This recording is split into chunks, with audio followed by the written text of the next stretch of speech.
Hello everyone and today I am going to talk about leasing. तो सबसे पहला question ये है कि आखिर ये लीज़ होता क्या है। तो देखो, लीज़ एक तरह का कॉन्ट्रैक्ट है जो किया जाता है दो पार्टीज़ के बीच में। पहली है लेसर जिसे हम कहते हैं ऑनर ऑफ द एसेट, और दूसरी है लेसी जिसे हम कहते हैं यूज़र ऑफ द एसेट। तो देखो, लेसर यहाँ क्या करता है, अपनी एसेट को यूज़ करने का राइट दे देता है लेसी को एक फ़िक्स पीरियड ऑफ टाइम के लिए, और लेसी उसके बदले में लीज़ रेंट पे करती है किसे, लेसर को। ठीक है। अभी देखो, लीज़ एग्रीमेंट में क्या होता है ना कि जो ऑनरशिप है ना एसेट की, वो हमेशा किसके साथ रहेगी, लेसर के साथ ही रहेगी। ठीक है। और एक और चीज़, जो लीज़ कॉन्ट्रैक्ट होता है इसमें ज़रूरी नहीं कि सिर्फ दो पार्टी ही इन्वॉल्व हो, इसमें कभी कभी तीन पार्टी भी इन्वॉल्व होती है।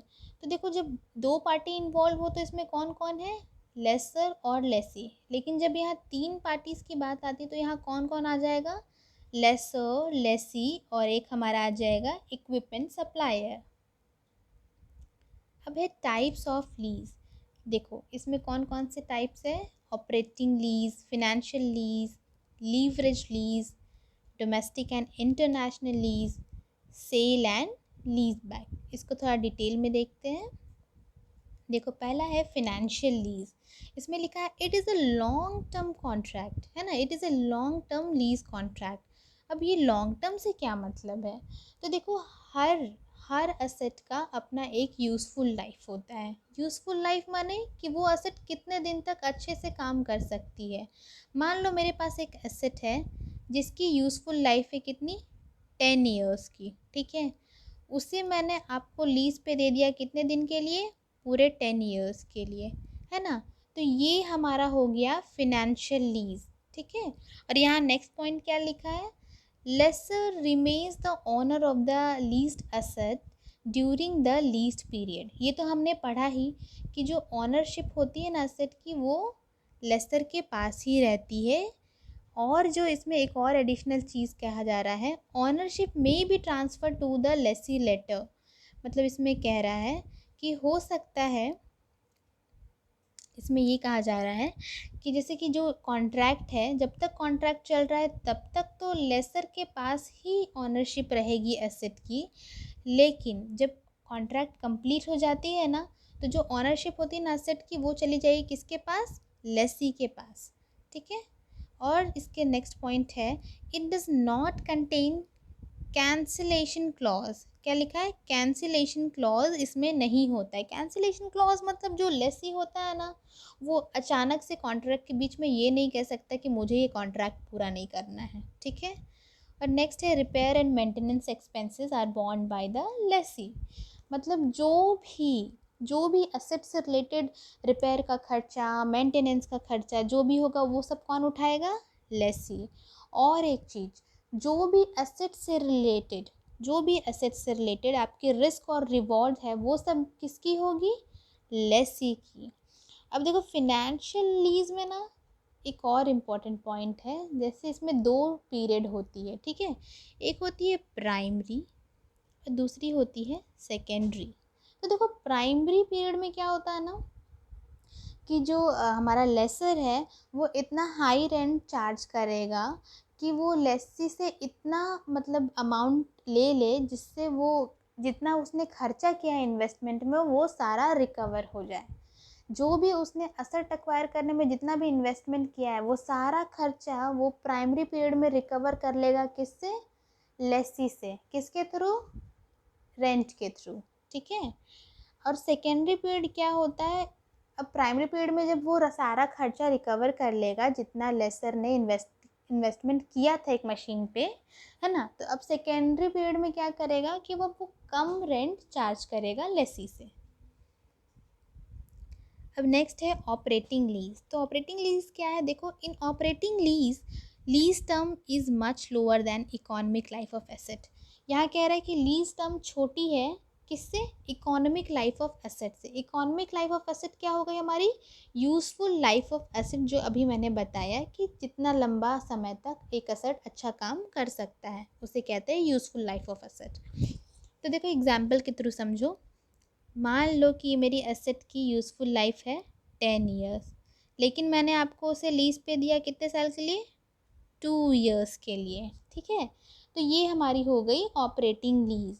ये एक शॉर्ट टर्म लीज़ कॉन्ट्रैक्ट है, ठीक है। और इसमें नेक्स्ट पॉइंट है, total investment of lessor is not recovered through lease rental during the primary period of lease. हाँ, तो यहाँ सही भी कह रहा है कि देखो, यहाँ जो लीज़ कॉन्ट्रैक्ट सब होगा ना, वो बहुत छोटे छोटे टर्म के लिए होगा। तो जो लेसर है ना, वो अपना जो इन्वेस्टमेंट का खर्चा था वो बिल्कुल रिकवर नहीं कर पाएगा एक बार के लीज़ कॉन्ट्रैक्ट से, है ना। तो यहाँ क्या करता है लेसर कि देखो, 2 साल के लिए आपको लीज़ पे दिया, कुछ समय के लिए किसी और को लीज़ पे देगा, कुछ समय के लिए किसी और को लीज़ पे देगा, और फिर आखिरी में जब यूज़फुल लाइफ ख़त्म हो जाएगी एसेट की, तो वो उसे जा कर के बेच देगा और फिर उससे जो पैसा मिलेगा वो उसे रख लेगा। थर्ड पॉइंट है, it contains a cancellation clause. देखो, कैंसिलेशन क्लॉज हम लोगों ने बात किया था ना। अब इस तरीके से समझो, मान लो कि मैं लेसी हूँ और आप हो लेसर, और हम दोनों ने कर लिया है एग्रीमेंट, ठीक है। हम दोनों ने लीज़ कॉन्ट्रैक्ट कर लिया है। अब लीज़ कॉन्ट्रैक्ट कितने समय के लिए हुआ है? पूरे 1 साल के लिए। लेकिन अब मुझे 5 महीने बाद लग रहा है कि नहीं, मुझे इस मशीन की तो ज़रूरत नहीं है, तो मैं इसको वापस करना चाहती हूँ। तो ये जो कॉन्ट्रैक्ट हुआ है ना हमारे आपके बीच, ये मैं लेसी, ये इसे कैंसिल कर सकती हूँ, ठीक है। यही है हमारा कैंसिलेशन क्लॉज, जो कि होता है ऑपरेटिंग लीज में। अब फोर्थ पॉइंट है, the lease agreement contains a maintenance clause. Maintenance clause क्या है कि वही हो गया ना, जैसे फिनेंशियल लीज़ में क्या था कि लेसी सारा मेंटेनेंस और रिपेयर का खर्चा उठा रहा था। उसी तरह ऑपरेटिंग लीज़ में क्या है कि लेसर उठाएगा मेंटेनेंस और रिपेयर का खर्चा। अब है लीवरेज लीज। इसमें क्या है, a leverage lease is an agreement under which the lessor borrows funds for purchasing the asset from a third party called lender. इसमें क्या होता है कि जो लेसर होता है, मान लो ये है लेसर, ये बैंक से लोन ले लेगा, ठीक है। लोन ले लिया, पैसे आया इसके पास, इसने खरीद लिया एसेट। अब इसे ये आगे लीज पे दे देगा लेसी को। बस यही है हमारा लीवरेज्ड लीज। अब नेक्स्ट है सेल एंड लीज बैक। इसमें क्या होता है कि मैंने एक एसेट रखा था, उसको मैंने आपको बेच दिया, फिर आपके पास एसेट चला गया ना, अब मैं फिर आपसे ही लीज पे वो एसेट ले लूँगी, ठीक है। देखो, मान लो कि मैं एक कंपनी थी, ट्रांसपोर्टेशन कंपनी थी, ठीक है, और मेरे पास बहुत सारी गाड़ियाँ थी, ठीक, बहुत सारी गाड़ियाँ हैं मेरे पास, ठीक है, क्योंकि मैं ट्रांसपोर्टेशन कंपनी हूँ।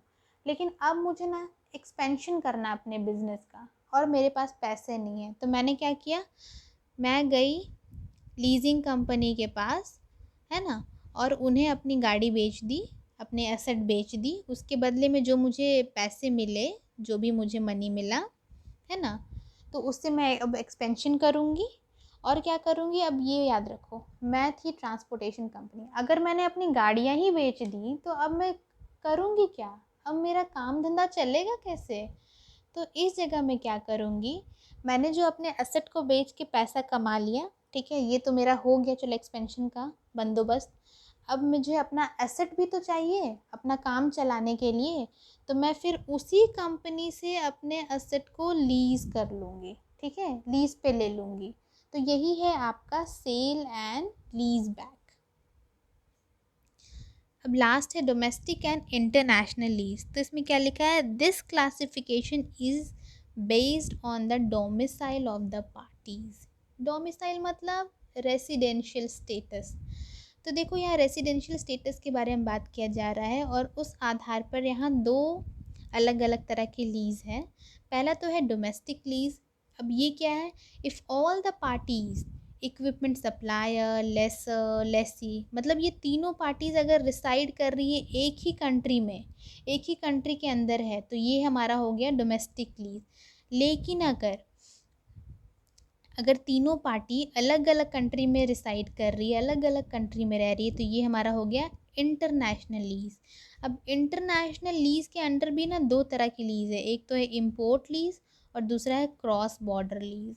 तो देखो इम्पोर्ट लीज में क्या है, जब लेसर और लेसी दोनों सेम कंट्री में रिसाइड करती है तो ये कहते हैं इसको हम लोग इम्पोर्ट लीज। लेकिन जब लेसर और लेसी जब अलग अलग कंट्री में रहती हैं तो उसे कहते हैं क्रॉस बॉर्डर लीज। फिर से सुनो, जो इम्पोर्ट लीज होती है ना उसमें लेसर और लेसी एक ही कंट्री में रहते हैं, ठीक है ना। If the lessor and the lessee are domiciled in the same country, मगर जो इक्विपमेंट सप्लायर होता है वो दूसरे कंट्री में रह रहा है। लेसर लेसी तो एक ही कंट्री में है लेकिन जो इक्विपमेंट सप्लायर है वो दूसरे कंट्री में है और हम लोग वहाँ से इंपोर्ट कर रहे हैं, ठीक है। जो हमारा इक्विपमेंट है उसको हम दूसरे कंट्री से इंपोर्ट कर रहे हैं, तो इस तरह की लीज को कहते हैं इंपोर्ट लीज। लेकिन जब भी लेसर और लेसी अब अलग अलग कंट्री में रह रहे हैं तो उसे कहते हैं हम लोग क्रॉस बॉर्डर लीज।